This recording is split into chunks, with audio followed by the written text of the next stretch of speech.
Bom dia, meus amores, tudo bem?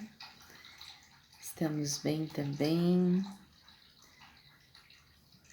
Bom dia, como que estão todos?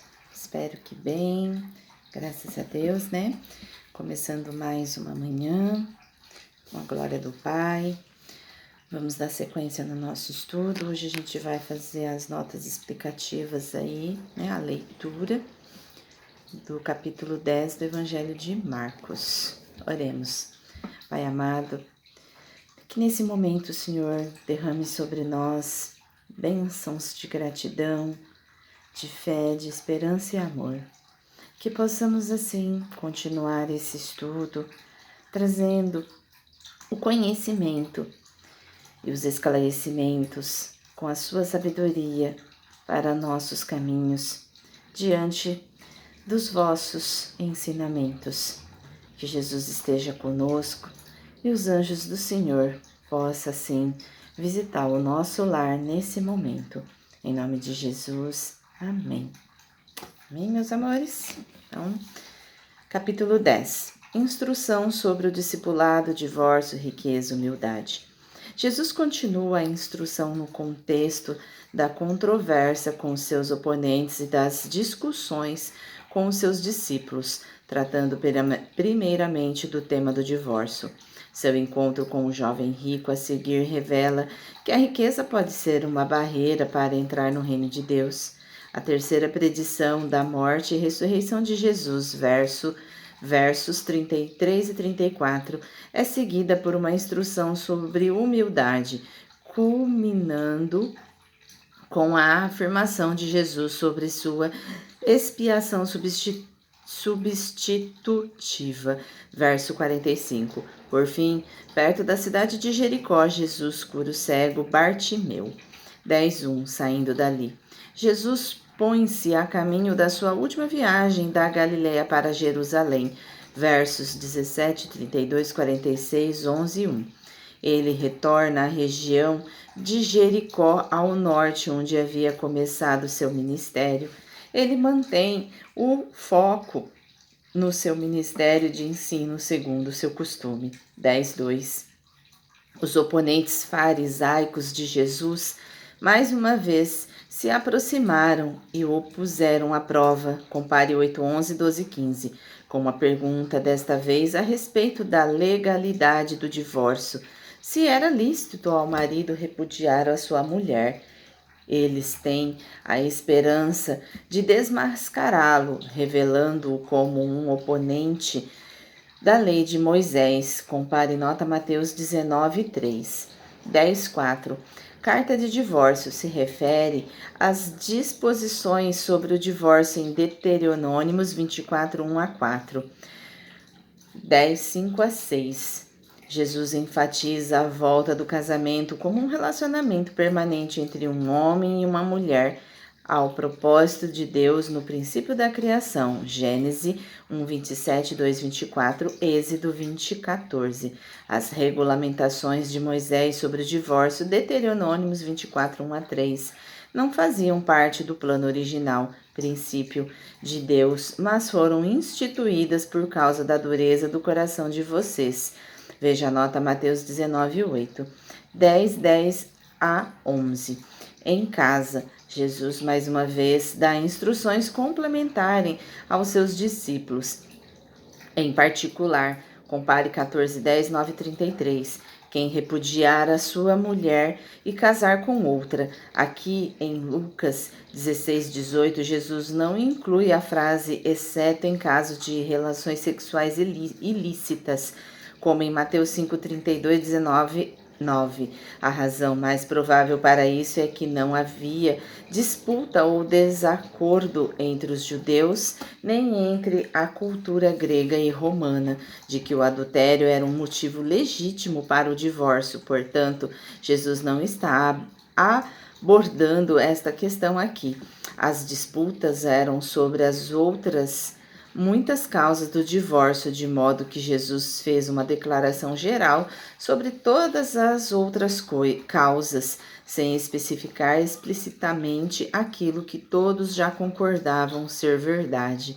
Para uma discussão mais aprofundada, veja notas a Mateus 5:31 a 32, 19:6, 19:8, 19:9, 19:10 a 12. 10:12. Se ela repudiar o seu marido, é a única vez nos evangelhos em que se presume que uma mulher também tenha o direito de se iniciar um processo de divórcio, um direito confirmado pela lei romana. Nota 1 Coríntios 7:10 a 11. 10, 13 e 15. Os repreendiam. Os discípulos consideraram as crianças uma irritante distração. Compare 9:36 a 37 e 42. Jesus reage de maneira enfática. Para ele, os pequeninos são tão importantes quanto os adultos e igualmente dignos de amor. 9:36, 37, 10, 16. Dos tais é o reino de Deus. As crianças não pertencem automaticamente ao reino, mas devem ir a Jesus e a ele receber assim como os adultos. 10, 17 e 27. Contrariamente à confiança pueril. Versos 13 e 16. O jovem rico confia nas suas propriedades, verso 22. Em sua justiça própria, verso 20. Para herdar a vida eterna. Os relatos deste incidente em Mateus 19, 16 a 22 e Lucas 18, 18, 23 são complementares, não contraditórios. 10, 18. Por que você me chama de bom? Ao fazer essa pergunta, Jesus assume a perspectiva do jovem rico. Ninguém é completamente bom a não ser um, que é Deus. Portanto, não é adequado que o jovem se dirija a Jesus como bom mestre, até que esteja pronto a reconhecer que Jesus é Deus. Sobre a divindade de Cristo, veja notas a João 5:21, 5:22, 5:23, 20 e 28. 10, 19. Os mandamentos. Jesus parece inicialmente concordar com a abordagem do jovem. Compare nota verso 18, que é em essência, faça o bem e você herdará o reino. Porém, Jesus está prestes a mostrar o quanto o homem está longe de conseguir guardar o mandamento mais importante. Veja a nota no versos 21. Não desfraude ninguém. Provavelmente combina o 8º, não furtar, e o 9º mandamento, não dar falso testemunho. 10, 20. Tudo isso tenho observado. O rico responde ao desafio de Jesus, verso 19, de modo afirmativo.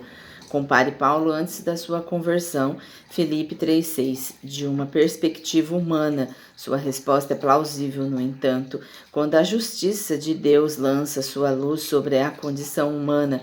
Veja Romano 3:21 a 26 e Filipenses 3, 7 a 11. A justiça humana é vista como não mais que um tênue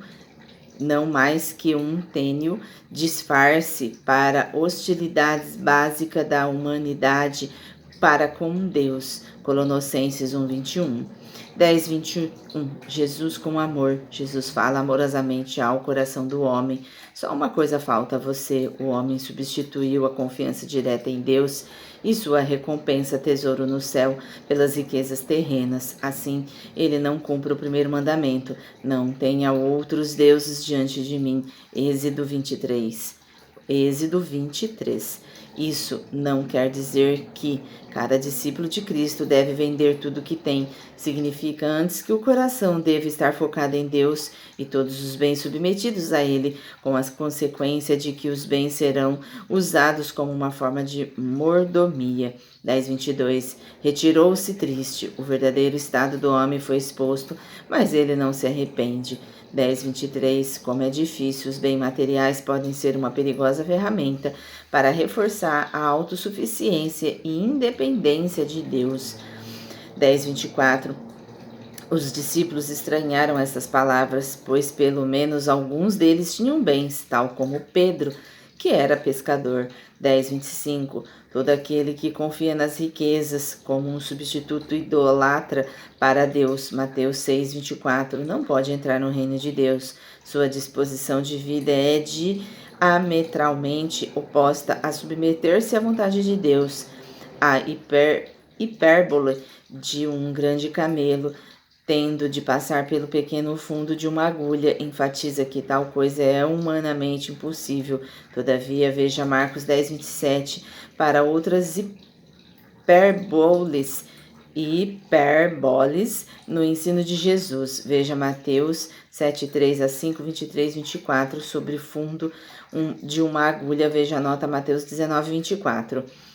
10:29-30. A pessoa deixa casa, campos e família por amor a Jesus. 8:35-38, Mateus 5:11, Lucas 12:8-9, 18:29. E por causa do Evangelho, pode esperar nesta vida, já no presente, desfrutar da comunhão com os outros crentes e encontrar acolhida nas casas e campos de outros crentes. Veja também nota Lucas 18:29-30. Porém, nesta vida, essas bênçãos também estarão combinadas com perseguições. Marcos 8:34-38. O futuro reservará uma recompensa ainda melhor, a vida eterna. Ao responder deste modo, Jesus assegura aos discípulos que eles responderão ao chamado e que são abençoados. 10:31. O contexto sugere que são os discípulos obedientes e incorpícuos, não muito reconhecidos nesta vida, últimos que receberão a honra maior, primeiros. 10:32. Jesus está ciente de sua iminente morte. Compare 8:31, 9:31, Isaías 51-12, mas prossegue resolutamente na direção de Jerusalém, a exemplo do servo do Senhor em Isaías 57, que firmou seu rosto como uma pedra. Lucas 9:53. O aspecto dele era de que decisivamente ia. Os 12 se admiraram ao verem a solene determinação de Jesus, tendo em vista tudo o que já lhes dissera sobre seu iminente sofrimento e morte. Marcos. Gente, peraí que tá estranho aqui. Onde eu parei agora? Marcos pode estar sugerindo que além dos 12 havia outros seguidores em sua companhia e o seguiam e que estavam tomados de apreensões. Esse temor pode ter surgido com base na crença de que Jesus era um Messias político, e se assim for, eles podem estar enfrentando ferozes batalhas em Jerusalém, como na antiga revolta dos Macabeus. É mais provável que o grupo maior de seguidores vira a sóbria e deliberada progressão de Jesus em direção a Jerusalém e ouvira dos 12 algo das suas predições de sofrimento e concluiu consequentemente que, seguindo Jesus, pudesse enfrentar um destino semelhante. 10:32-45. Cada uma das principais predições de Jesus sobre sua morte e ressurreição, 8:31, 9:30-32, 10:32-34, é seguida por uma instrução no discipulado, 8:32-38. 9:35-37, 10:35-45. Assim como Jesus percorre o caminho da renúncia, assim o devem fazer seus discípulos. 10:33, será entregue. Jesus fala sobre ser duplamente entregue. Deus o entregará a líderes judeus, que por sua vez o e entregá-lo aos gentios, às autoridades romanas. Os detalhes dos maus tratos no verso 34 eram bem conhecidos dos judeus que viviam debaixo da ocupação romana. 10:34, 10:35-37. Tiago e João. pertencem ao ciclo ao mais próximo de Jesus, 1:19, 29, 3:17, 5:37, 9:2. Já que Jesus havia ido para morrer e ressuscitar em Jerusalém, eles podem ter pensado que esta viagem era a última oportunidade de apresentar um pedido para designações futuras. Eles erroneamente imaginavam lugares especiais de honra, um à direita e outro à sua esquerda, quando Jesus, como um Messias estritamente político, governasse em Jerusalém sobre o trono de Davi. Na sua glória, veja nota Mateus 20:20.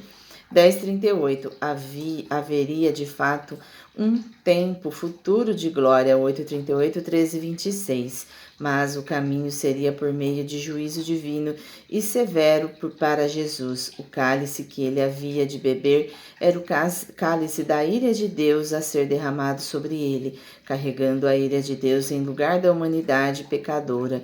Veja, 14:36, Isaías 51, 17-22, Jeremias 25:15 e notas a Lucas 22:42 e João 18:11. Seu batismo era seu sofrimento e sua morte, que seriam derramados sobre ele como um dilúvio. Compare Salmos 88:7 e Jonas 2:3, Lucas 12:50 e nota 1 Pedro 3:21. 10:32. Os discípulos entendem que a pergunta de Jesus, será que podem beber o cálice que eu bebo ou receber o batismo com que eu sou batizado? Significa que eles terão de lutar ao lado de Jesus, por isso respondem de forma corajosa. Jesus, contudo, ensina que eles também hão de ser submetidos a uma forma de sofrimento.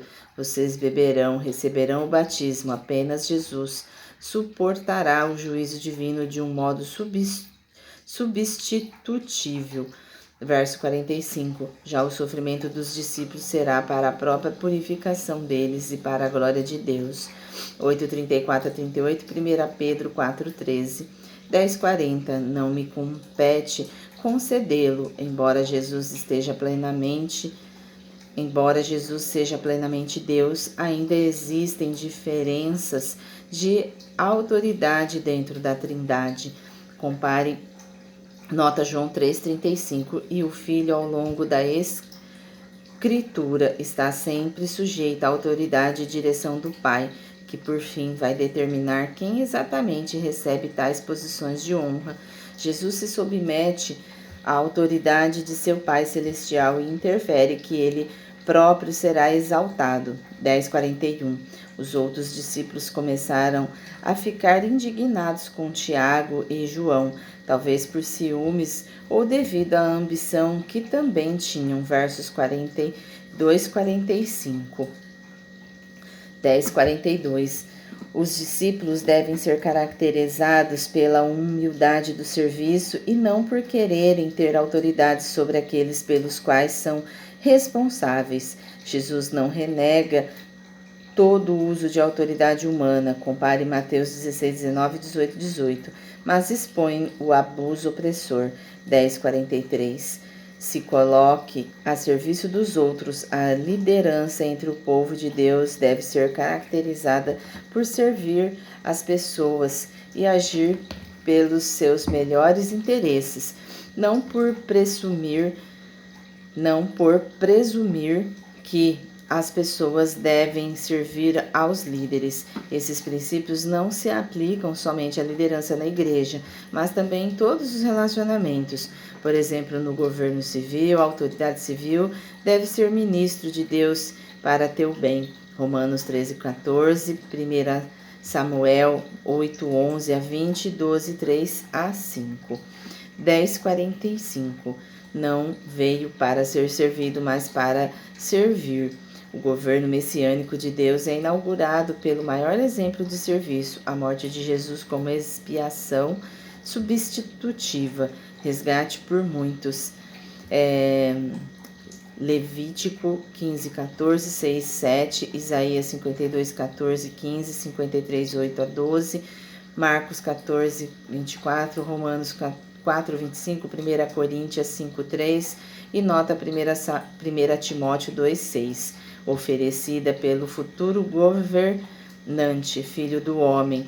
Compare Daniel 7:13-14, Marcos 8:31, 14:62 e nota Mateus 8:20. Esta qualidade da humanidade de amor pelos outros, que flui do infinito amor de Deus por seu povo, também caracterizará o governo eterno de Cristo. O resgate da vida de Cristo foi pago a Deus Pai, que o aceitou como justo pagamento pelos pecados de muitos, todos os que haveriam de ser salvos. 10:46.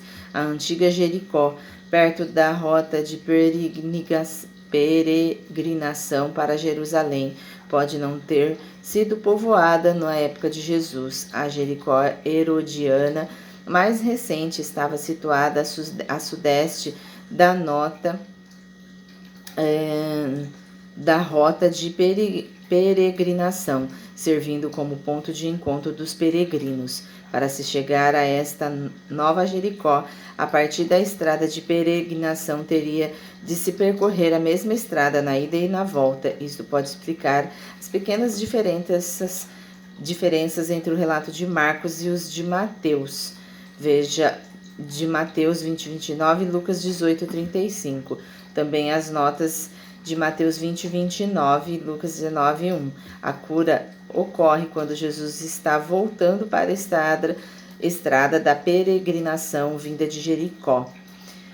10:46-52. Tanto 8:22-26 quanto 10:46-52 narra a cura de um cego, as três principais predições da morte e ressurreição de Jesus, bem como as principais instruções sobre o discipulado estão situadas entre essas duas histórias.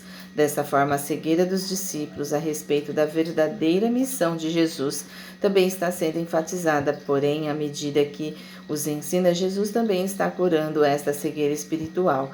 10:47. Jesus posteriormente identificará o clamor do cego: Jesus, filho de Davi, tenha compaixão de mim, como uma expressão de fé. Versos 52, Mateus observa que houve, na verdade, 2 cegos, mas Marcos e Lucas falam somente sobre um deles.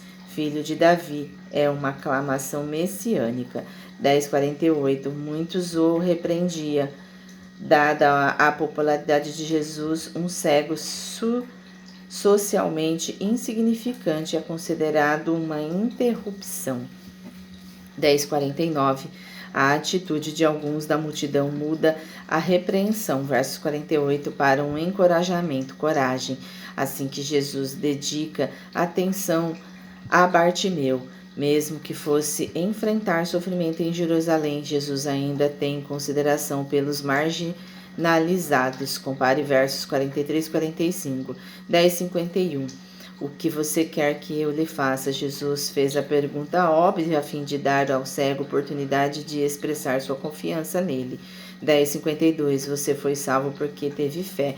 Também sugere salvação espiritual. Veja nota sobre a mesma expressão em 5:34. Foi seguindo Jesus. Bartimeu se junta a Jesus e aos outros peregrinos em sua jornada final para Jerusalém, indicando que se tornará um discípulo de Jesus. E a gente vai encerrando as notas explicativas nesse contexto do Evangelho de Marcos, capítulo 10. Vimos muito dentro da jornada de Deus, e o que nós podemos tirar desse capítulo é que, por mais que nós queremos ser ou fazer, nós precisamos entender que Deus está acima de todas as coisas, Ele que permite ou não tais situações, e assim nós temos escolha, pois quando nós escolhemos estar próximo de Jesus, não significa abandonar tudo que nós temos, mas abandonar aquilo que nós somos como indivíduos e se tornar mais humildes. É claro que precisamos de um teto para morar, uma roupa para vestir, um trabalho para concluir os objetivos, mas também podemos estar na caminhada com o Pai dentro dessa evolução.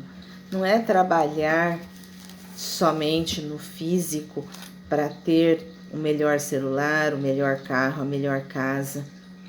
Não é trabalhar para deixar, né, uma casa, um carro ou qualquer outro bem a quem quer que seja, mas é trabalhar em conjunto com o Pai. Ao mesmo tempo que eu vivo a parte física da minha vida, eu também vivo a parte espiritual da minha vida. Eu também vivo, porque às vezes você vive 100% espiritual, mas não vive a matéria. E às vezes você vive a matéria e não vive o espiritual. Então é o equilíbrio de tudo isso. É você chegar no centro de tudo que Deus deixou como fundamento para que a gente possa caminhar. E cada um de nós estamos numa interpretação.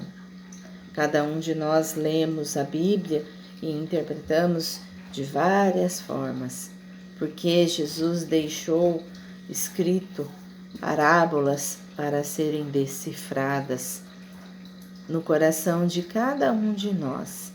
Então, que possamos interpretar de forma que saibamos discernir o que é necessário e o que não é necessário, o que é preciso e o que não é preciso, o que é suficiente e o que não é suficiente, porque os status externos para o homem pode ser tudo, mas para Deus o que prevalece é os status internos, é o que ele é por dentro e não quem ele é por fora.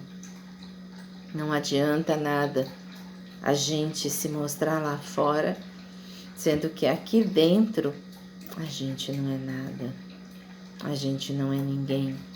E nós só podemos saber isso com as nossas atitudes.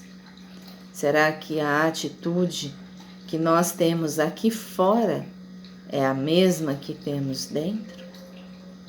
Será que eu consigo compreender e discernir as coisas que estão fora da mesma forma que eu faço isso aqui dentro? Será que eu faço o que eu falo? Será que realmente eu estou evoluindo ou eu estou parada no tempo tentando correr atrás de mais bens, de mais sapatos, de mais riquezas? Eu aprendi uma coisa ao longo desses 30 anos ou mais, caminhando nessa consciência de evolução. Sempre que eu vou comprar alguma coisa, eu pergunto, eu preciso disso? E para que eu vou usar isso? Então, sempre eu preciso estar nessa coerência. Será que eu vou usar isso? Será que eu vou aproveitar isso? Que possamos ter essa consciência sempre. Senhor Deus, gratidão por mais esse capítulo do Evangelho de Marcos, que possamos compreender, ter discernimento e seguir de acordo com a vossa vontade em nossa vida. Que o propósito da nossa vida seja principalmente estar alinhados ao seu propósito para com a nossa evolução, pois bem sabemos, Senhor, que isso que está em carne vai ficar, mas o que está em espírito subirá até vós. Que possamos sempre compreender isso e trazer assim toda a evolução necessária para que o nosso espírito consiga estar na vossa presença, quando assim a carne deixar de existir. Em nome de Jesus. Amém. Amém, meus amores. Um ótimo sábado. Até amanhã.